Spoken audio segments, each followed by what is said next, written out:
मिरज तालुका वंचित बहुजन आघाडीचे उपाध्यक्ष नवीन कुमार भास्कर कांबळे यांनी सूचित केल्याप्रमाणे सलगरे ग्रामपंचायत तालुका मिरज जिल्हा सांगली यांनी वंचित बहुजन आघाडीचे राष्ट्रीय अध्यक्ष ॲडव्होकेट प्रकाश तथा बाळासाहेब आंबेडकर यांनी आंदोलन करून शासनाने काढलेला कंत्राटी भरतीचा GR रद्द केला आणि महाराष्ट्र राज्यात मराठा समाज व OBC समाजाच्या आंदोलनास पाठिंबा देऊन शांत व संयमाने कायदेविषयक मार्गदर्शन व सल्ला देऊन दोन्ही समाजात वाद होऊ नयेत अशी भूमिका घेतल्याबद्दल त्यांचे ठराव घेऊन हार्दिक अभिनंदन केलं आहे।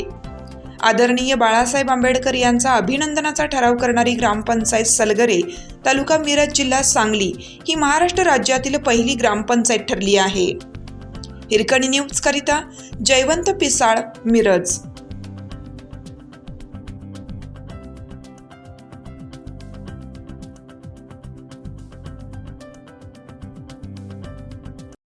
चालू घडामोडींचे अपडेट्स जाणून घेण्यासाठी आपल्या हिरकणी न्यूज चॅनलला सबस्क्राईब जरूर करा, लाईक करा, कमेंट करा आणि शेअर करा। बेल आयकॉनवर प्रेस करा आणि नोटिफिकेशन्स मिळवा।